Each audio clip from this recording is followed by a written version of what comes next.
Hi guys, उम्मीद है आप सब खैरियत से होंगे। बफी द वैम्पायर स्लेयर की ये 5वां एपिसोड है। अगर इससे पहले के एपिसोड आपने नहीं देखे तो मैं आपको रिकमेंड करूंगी कि आप ज़रूर देखें। चलिए अब आपको ज़्यादा बोर नहीं करते, लेट्स गेट स्टार्टेड।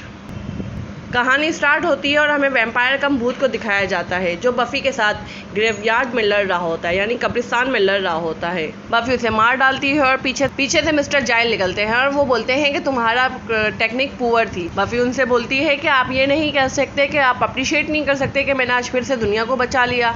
मिस्टर जाइल बोलते हैं कि मैं तुम्हारी टेक्निक को नहीं बोल रहा, बल्कि मैं ये बोलना चाह रहा हूँ कि तुम अपना टाइम और एनर्जी वेस्ट कर रही हो, बस तुम उसे मारो और आगे बढ़ो। और वो ये बोलते ही उनको रिंग नज़र आती है, वो रिंग को उठाते हैं तो बफी बोलती है ओ ग्रेट, मैं लोगों को मारूंगी, यानी वैम्पायर्स को मारूंगी और आप उनकी चीज़ें कलेक्ट करना और बेच के पैसे कमाना। मिस्टर जाइल की तरफ देख के बोलती है अच्छा ये आपको कुछ प्रॉब्लम लग रही है? तो बोले हमें इसको समझता था ये आम वैम्पायर है, लेकिन आप इस अंगूठी से लग रहा है कि कोई आम वैम्पायर नहीं है, ये कुछ और हो सकता है, मुझे इसके बारे में रिसर्च करनी होगी। फिर हमारा सीन शिफ्ट होता है और हमें मास्टर को दिखाया जाता है जो बहुत पुरानी बुक लेके आते हैं और उस बुक को पढ़ने लगते हैं और वो बताते हैं कि इसमें लिखा हुआ है कि कुछ टाइम पहले, बहुत टाइम पहले, यही टाइम आने वाला है, एक ऐसा इंसान आने वाला है जो 5 लोगों की राखों से बनेगा और उसको स्टॉप करने वाला नहीं होगा कोई भी। वो हमें लीड करेगा हेल जाने के लिए, यहाँ तक कि वो स्लेयर भी उसे नहीं रोक सकता। 5 लोग मरेंगे और उसकी एज से वो जिंदा होगा, उसकी तकदीर में अमर होने का लिखा है। वो यही बोलते हुए वो एक वैम्पायर का गर्दन पकड़ लेता है और बोलता है काम में कोई भी गड़बड़ नहीं चाहिए मुझे,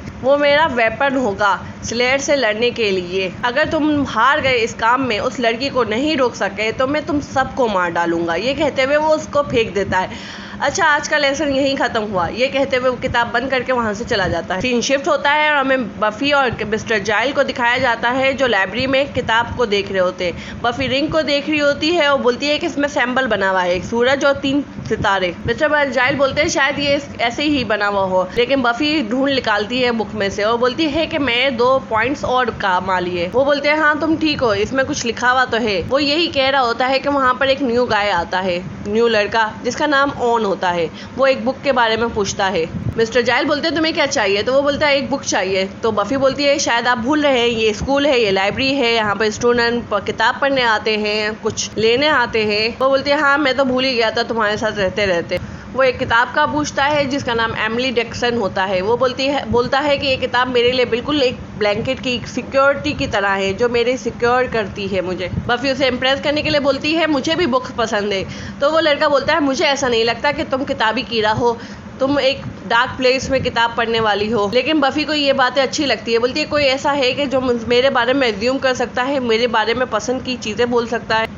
लेकिन वो बोलती है कि मुझे बुक्स पढ़ना बहुत पसंद है, मुझे बुक बहुत पसंद है। अब वो वहाँ से अपनी पोइट्री की बुक निकाल लेता है। मिस्टर जाइल के पास आता है तो देखता है उनके पास वैम्पायर की बुक है। वो उसको छूने ही वाला होता है कि ये क्या है, तो ये दोनों जल्दी से छुपा देते हैं कि ये तुम्हारे काम की नहीं है। फिर ऑन वहाँ से चला जाता है तो बफी पूछती है क्या ये आपके पास एक और किताब है? तो मिस्टर जाइल बोलते हैं कि तुम किताब पढ़ोगी तो फिर तो नेशनल छुट्टी होनी चाहिए। और फिर बोलते हैं कि इस काम में ज़्यादा हमें ध्यान देना चाहिए जो मेरे हाथ में है, यानी वैम्पायर्स में के ऊपर। वो बोलती है हाँ ठीक है, वैम्पायर्स पे ध्यान देते हैं। फिर एकदम से पूछती है क्या मैं इस ड्रेस में मोटी तो नहीं लग रही? फिर सीन शिफ्ट होता है, दोनों को कैंटीन में दिखाया जाता है, वेलो और बफी को। वो कैंटीन में से ट्रे ले वी के पास आते हैं जो खाना खा रहा होता है टेबल पे बैठ के, और वो पूछता है ये ग्रीन कलर का क्या? बफी बोलती है मुझे जानना नहीं है, और वो वेलो को सब बता रही होती है आज ऑन से मुलाकात के बारे में। और वो बताती है, वेलो बताती है उसे कि वो बिल्कुल सर्व इंसान की तरह 40 मिनट तक चुपचाप बैठ सकता है। मगर जी पूछता है कि रात का जो स्लेयर तुम्हारा काम था वो कैसा गया? बोलती है सबके सामने नहीं बोलो। तो वो बोलती है, फिर उसे बताती है एक खोटी पोटी वैम्पायर आया है। फिर हम देखते हैं ऑन अकेला बैठा हुआ है। तो बफी बोलती है उसके पास किसी को तो बैठना चाहिए। ये कहते हुए वो उसके पास जाती है, लेकिन कोर्डेलिया भी उसी के पास जाती है और बफी को धक्का दे देती है, जिसकी वजह से उसका सारा खाना गिर जाता है। ऑन उसकी हेल्प करता है और बोलता है तुम्हें ये ग्रीन कलर की चीज़ तो नहीं खानी पड़ेगी। कोर्डेलिया उससे पूछती है कि तुम आज रात क्या कर रहे हो, क्या मेरे साथ भोजन पार्टी में आओगे? तो वो बोलता है कि मैं बफी के साथ जाना चाहूँगा।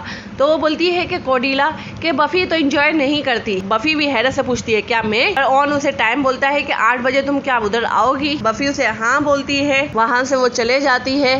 को वो जब वेलो को बताती है तो वो ये दोनों लाइब्रेरी की तरफ बढ़ रहे होते हैं तो मिस्टर जाइल भी वहाँ आते हैं। वो बोलती है क्या ये बड़ी बात नहीं है? तो मिस्टर जाइल बोलते हैं हाँ ये बहुत बड़ी बात है। तो वेलो पूछती है 1 मिनट में तो आप किसकी बात कर रहे हैं? मिस्टर जाइल बोलते हैं तुम लोग किसकी बात कर रहे हो? तो वो बोलते हैं बॉयज की। जाइल बोलते हैं कि मैं आज वो जो होने वाला है उसकी बात कर रहा हूँ कि आज की रात 5 लोगों की राख से एक ऐसा इंसान जिंदा होगा जिससे कोई बहुत ज्यादा पावरफुल होगा, जिसे कोई नहीं रोक सकता। हजारों सालों पहले की ये बात है। बफी पूछती है अच्छा ये कौन कब होगा? तो वो बोलते हैं आज की रात। क्या आज की रात? आज को पॉसिबल ही नहीं है। बफी बोलती है आज तो मुझे डेट पे जाना है। तो मिस्टर जाइल बोलते हैं हाँ तुम्हारे लिए अब मैं टाइम मशीन पे बैठ के 1200 साल पहले जाता हूँ और उनसे बोलता हूँ कि भाई आज तो भाई बफी को जाना है, ये दिन आगे पीछे कर लो। बफी बोलती है आजकल आप कुछ ज्यादा ही ताने नहीं मारते। तो वो बोलते हैं कि ये काम रोकना ज्यादा जरूरी है कि वो मॉन्स्टर के हाथ में लग जाए। बफी बोलती है बट वो क्यूट गाय। मिस्टर जाइल बोलते हैं कि तुम लड़कियों की सपनों वाली दुनिया से लिख लो, मुझे नहीं पता और आज रात हम बैटल करने जाएंगे। दोनों ये कब्रिस्तान में पहुंच जाते हैं और वहाँ पर अभी तक कुछ नहीं हुआ होता। बफी को काफी अफसोस हो रहा होता है कि वो डेट पे नहीं जा सकी। तो वो मिस्टर जाइल बोलते हैं 90% मुझे यकीन है कि आज ही रात है और आज होगा ये सब। पर बफी उन्हें कन्विंस करने की कोशिश करती है और वो बोलते हैं अच्छा तुम्हें जाना है बॉल में तो चली जाओ, लेकिन कहते हैं कि तुम्हें पता है ना कि तुम किसी को इन्वॉल्व नहीं कर सकती किसी में,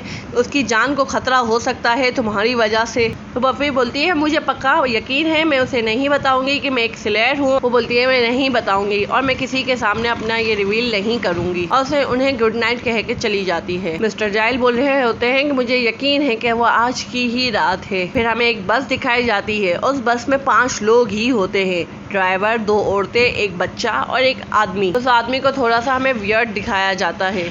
बफी जब पार्टी में पहुंचती है तो देखती है कि सब लोग डांस कर रहे हैं। वो ऑन को ढूंढने की कोशिश करती है तो देखती है कि वो भी डांस कर रहा है कोर्डेलिया के साथ बहुत ज्यादा चिपक कर। बफी ये देख के बहुत ज्यादा दुखी हो जाती है और वहां से चली जाती है उनसे कुछ बात किए बिना। फिर हमें फिर से बस दिखाई जाती है जहाँ वो कहीं जा रहे होते हैं और वो आदमी अजीब गरीब बातें करता है कि मुझे ऐसा लग रहा है कि आग लगने वाली है हर जगह, क्या तुम इस चीजों के लिए रेडी हो? तुम्हें वो साइन नहीं दिखाई दे रहे जो हर जगह है, जो हमें बताएंगे हमें क्या करना है? तुम उस चीजों के लिए तैयार नहीं हो। तो ड्राइवर बोलता है कि तुम अपनी जगह पे बैठ जाओ। वो इससे बात ही कर रहा होता है कि अचानक से सामने वैम्पायर आ जाता है जिससे गाड़ी अनबैलेंस हो जाती है और वो वैम्पायर को चेक करने के लिए जाता है कि वो ठीक है बंदा या नहीं, पर उसे पता नहीं होता कि वो वैम्पायर है जो मरते नहीं मार डालते हैं। वो मार डालते हैं और पूरी बस में कब्जा करके लोगों को मारते हैं। फिर सीन शिफ्ट होता है और हमें दिखाया जाता है कि बफी अपने लॉकर के सामने डी से बात कर रही हूँ और बोल रही होती है कि ऑन को क्या बोलूँ कि भाई मैं रात को वैम्पायर से लड़ने के लिए गई थी लाइब्रेरियन के साथ, ओ सॉरी इसलिए मैं नहीं आ सकी डेट पे। वो कुछ ज्यादा ही अपसेट होती है, बोलती है शायद मेरे इन मास्टर के साथ ही डेट लिस्ट मर जाऊंगी, मेरी जिंदगी बहुत ज्यादा हॉरिबल हो गई है।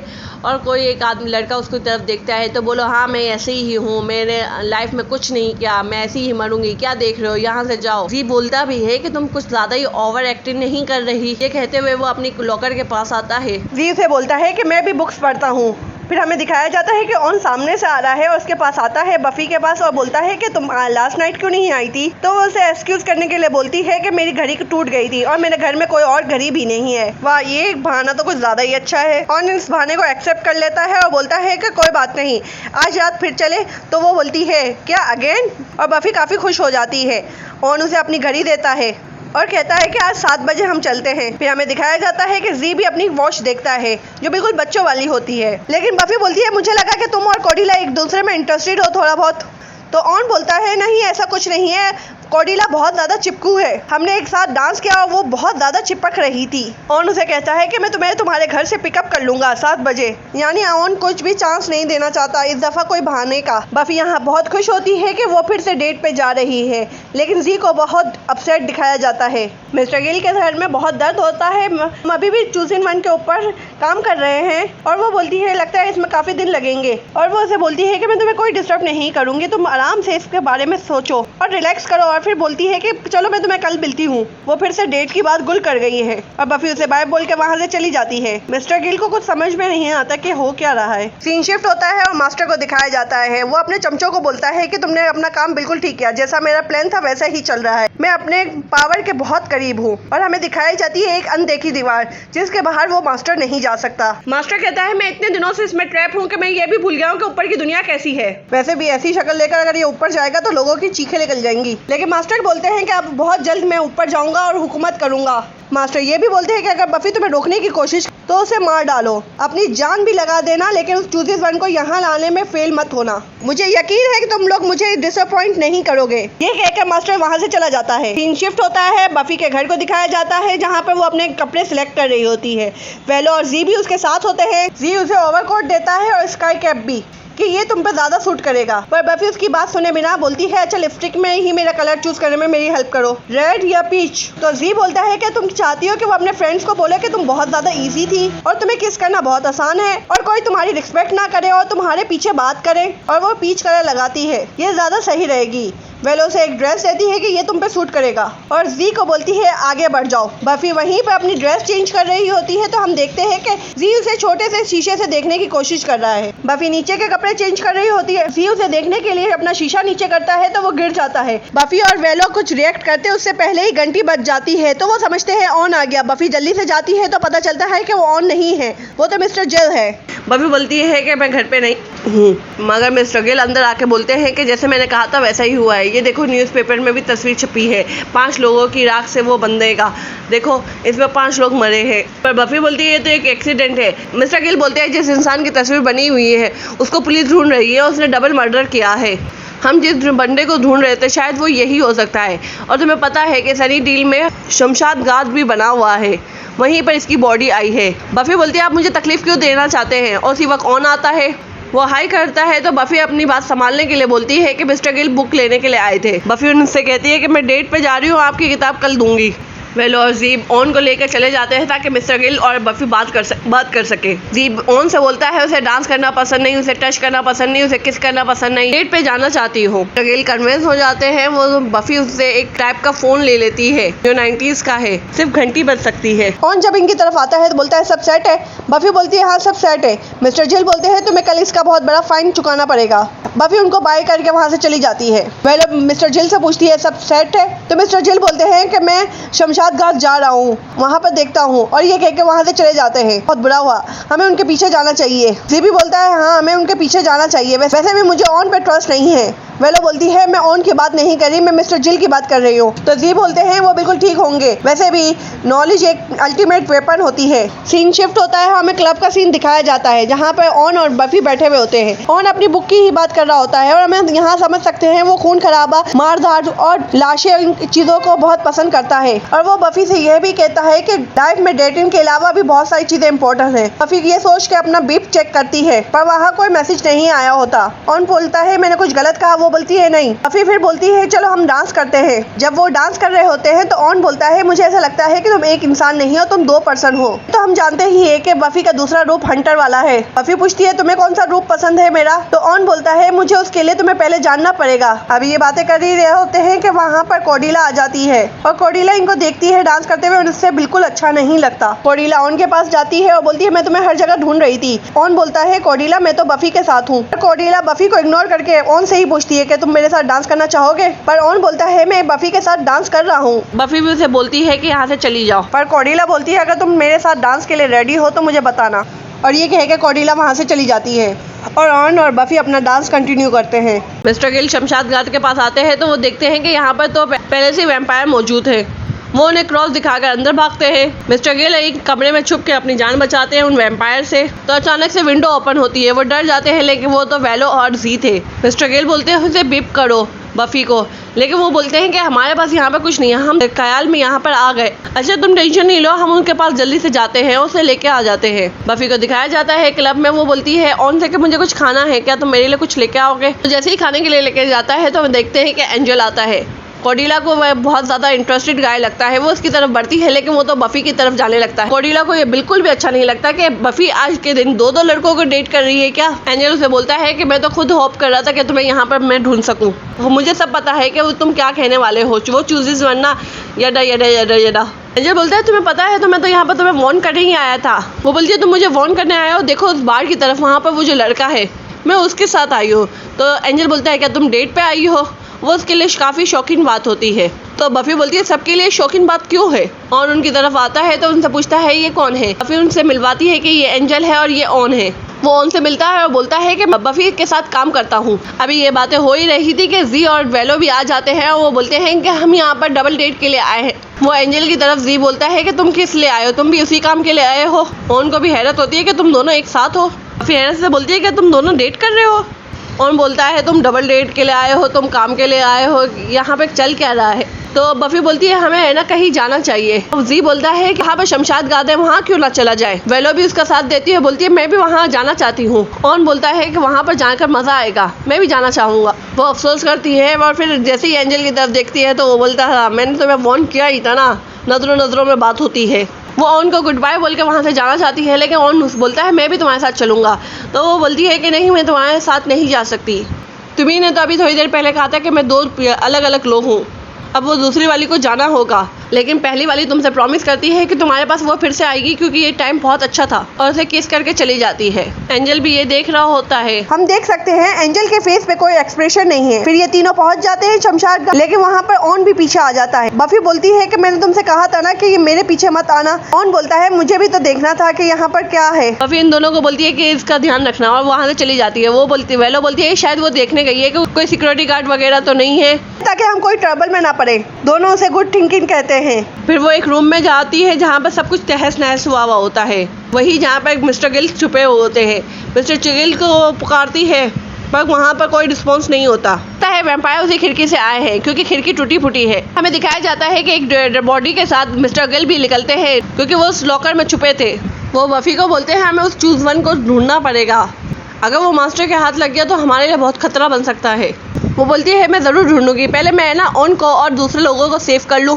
तो वो बोलते हैं कि यार क्या तुमने यहाँ पर ऑन को भी लेके आ गई, क्या यहाँ पर तुम्हारी डेट चल रही है। बफी बोलती है मैं नहीं लाई, वो खुद ही से चल के आ गया यहाँ पर। मैंने तुमसे कहा था सिले और सोशल लाइफ को अलग अलग रखो, तुम एक साथ इन दोनों को नहीं जोड़ सकती। बफी बोलती है मुझे पता है, मैं उसी को फिक्स करने जा रही हूँ। मिस्टर जाइल बोलते हैं मैं भी चलता हूँ। वो बोलती है नहीं अगर आप चलोगे तो वो बहुत सारे सवालात पूछेगा, मैं खुद ही संभाल लूँगी सब कुछ जैसे मुझे करना है। वो ऑन के पास जाती है और बोलती है कि हमें ऐसा रूम ढूंढना चाहिए जहाँ पर तुम लोग फन कर सको, सेफ रह सको, और उन्हें एक रूम में जाकर लॉक करने का बोलती है। वो उन्हें वहीं पर रुकने का बोलती है और बोलती है मैं जाती हूँ। तो ऑन पूछता है तुम कहाँ जा रही हो। मैं वॉशरूम जा रही हूँ। और वो बोलती है कि मैंने सिक्योरिटी गार्ड की आवाज़ भी सुनी थी, तुम प्लीज़ चुपचाप रहना यहाँ पर और डोर को हो सके तो बंद कर लेना। और फिर बफी को दिखाया जाता है जो हर जगह पे ढूंढ रही होती है उस इंसान को। वो हर लॉकर में ढूंढती है, हर जगह ढूंढती है पर उसे कहीं नहीं मिलती। यहाँ जी और वेलो उस दरवाजे को लॉक करने के लिए उसके सामने चीज़ें रख रहे होते हैं।